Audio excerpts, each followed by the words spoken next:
Hey everyone, how's it going? Welcome back to another Walking Dead Q&A video. So first of all, thank you so much for all of your questions. I'm answering these questions from Discord, so if you do want to take part in these Q&As, I do them every single Wednesday. This week, I'm doing it a day late, but I just kind of got started on videos a little bit later in the last week, so that's the reason. But yeah, usually every single Wednesday. So again, if you do want to take part in these Q&As, definitely go and join the Discord. The server name is Appetite for the Dead. I'll leave a link down below in the description of the video. And yeah, I hope to see you guys there for the next Q&A. But as always, make sure to be a subscriber if you do want to get all my Walking Dead content like this. But let's get into the first question here. So, Q&A. First off, love the channel, been watching for years. Well, thank you so much. Two-part question. One, if you were trapped and had a herd of walkers coming at you and you could only pick 3 Walking Dead characters to fight with you, which 3 characters would you choose? Oh man. Well, first of all, I'm going to choose Daryl, just because Daryl, I think out of any character on The Walking Dead, is the best at surviving overall. And any sort of walkers that come around, he's the best to sort of deal with that situation. So easily, I'm going to say Daryl. Now, I'm trying to think of like other characters, because I know they're going to choose the obvious, right? Like people are going to choose like, you know, Daryl, Rick, or Michonne, right? I'm trying to be a little bit more creative than that, and I'm trying to look back at the history of all the characters that have been on the show that would be really good in a lot of these situations. One character I might have to actually choose would probably be Mercer, because Mercer, honestly, he has the armor, he has the weapons and whatnot. I think he would be actually really great in a situation like that. And then I'm going to say Shane. I think Shane would actually be a really incredible survivor in that situation. I mean, obviously, I know he's dead on the show, but he died for a different reason. He was really great with, you know, killing walkers and all of that. So yeah, I'll choose those 3. I'll choose Daryl, Mercer, and Shane. 2, have you ever considered covering / live reaction or review for Stranger Things? I think if The Walking Dead had their writing then, The Walking Dead would be the greatest show of all time.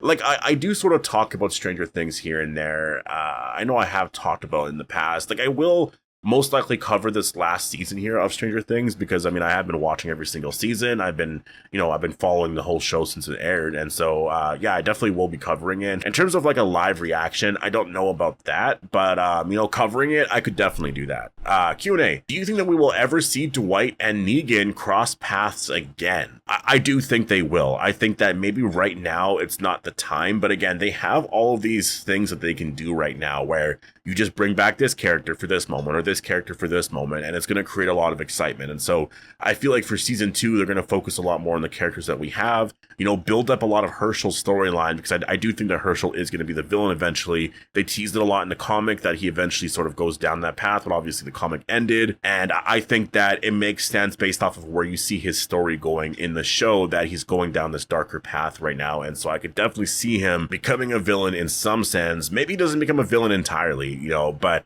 he's definitely going to be going down a darker path. And, you know, in the comic, it seemed like he could be a villain just based off of what his character was like in the very last issue of the Walking Dead comic, right? So, yeah, I mean, I know a lot of people didn't like that, but I think that, first of all, the character in that issue was a lot different than, you know, Herschel on the show. The Herschel on the show was a lot more serious, and I think would actually make a really great villain if they went in that direction. It seems like it's gonna happen. And again, I think that creates a lot of drama too as well, because if you really look at it, like, Maggie's gonna see Herschel in this place, and Negan's gonna be like, you know, I know exactly how you feel, I know why you're in that place, and maybe it ends with Negan's death. Maybe that's how all of this ends, is, you know, Herschel kills Negan. We'll have to wait and see. But, you know, regarding your first question in terms of, you know, will Dwight ever, and Negan as well, you know, like, will they ever cross paths again? I think they will at some point. There's just a lot that they can focus on right now, but I think in season 3 or 4, definitely introducing that character into the story here will create a lot of excitement, obviously. Q&A, do you think that they'll make The Ones Who Live as the Endgame series, or will there be a new title for that? Because The Ones Who Live's title does kind of feel like an Endgame title. It does. It definitely does, because it definitely is very general and could sort of include every single cast member. I just don't think so. I think at this point, The Ones Who Live was just a limited series for that story with the CRM and Rick and Michonne's reunion and just the meaning of all of that. I think that was just that show there. It was an epic love story, as Scott Gimple and everyone was always saying. So I think that's just that story. I think if they were to do a season 2, then obviously I'm wrong, but I feel like they're going to be doing a new series instead. It's going to have a different title. It'll be Rick and Michonne, but probably other characters. Morgan could be there and whatnot. So that's why I don't really think that The Ones Who Live is going to have, the Endgame title, because if they were to do an Endgame series and it's the next season, like, what are they going to call it, a season 2? Like, I just don't see them doing that. So Q&A, we all know Carol's history with kids. Do you think that she and Laurent will develop a bond in a similar way like Lizzie, Mika, Henry, and Sam?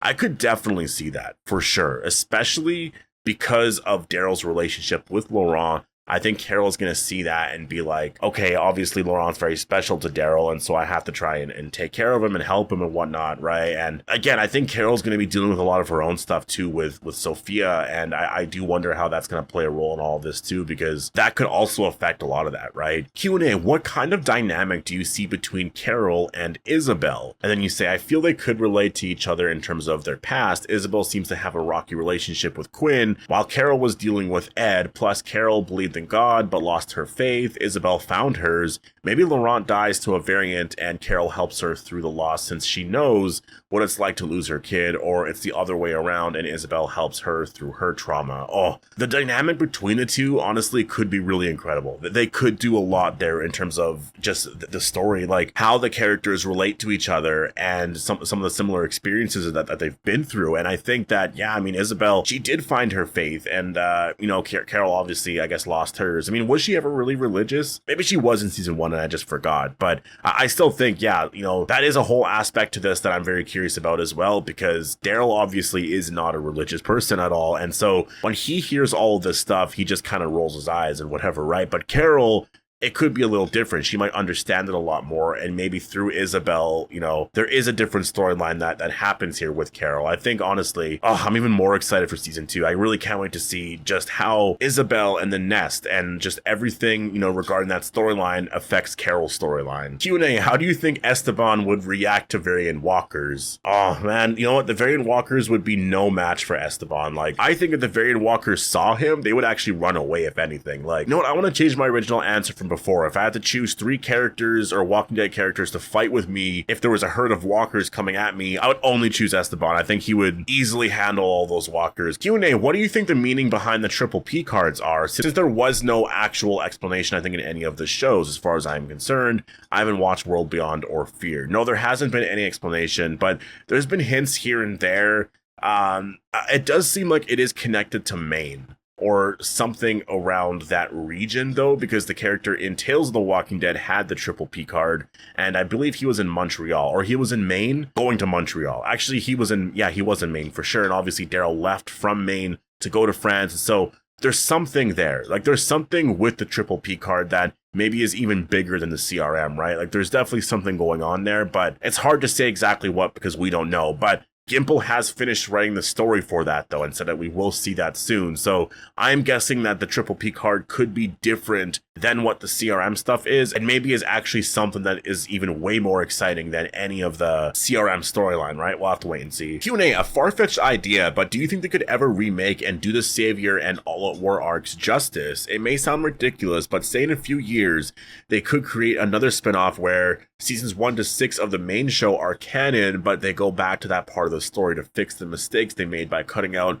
the bottle episodes and keeping Carl alive, and then doing the events of season 9 to 11 again. I think the issue with that is it's more of the actors being a lot older, like Carl, Chandler Riggs is a lot older now, and also just the actors in general are a lot older, right? So I think going back then there would be a noticeable difference. I think that it just doesn't necessarily work entirely, because I look at season 7 and 8, and yes, there were a lot of issues and whatnot, but like they've sort of fixed a lot of stuff. I know Carl's not around, so there is that, but they have overall, I would say, fixed a lot of things. And again, I think the reason why they did such a big time jump of like 6 years in season 9 was because of Carl, right? Like Carl was gone, and they were like, you know what, fans really liked Carl, and so maybe we'll just make Judith, around Carl's age. And so that's what they did, and obviously fans really liked that. So I think that was sort of the response. And so if you did that, you would have to change a lot of the timeline, and you are changing the other spinoffs. Like, it's just so much effort into changing something that I think they've already kind of fixed overall. Like, you're never going to be able to bring Carl back. You know, that's just sort of a part of the story now. It's a big change from the comic, and I think it's just sort of something that we're all just going to have to accept, which I have. I've already sort of moved on from it, but you do get these reminders here and there, and you're just like, oh, I wish Carl was still on the show, right? But yeah, thank you so much for all of your questions. I hope you guys all enjoyed this video, and I'll see you guys in the next one.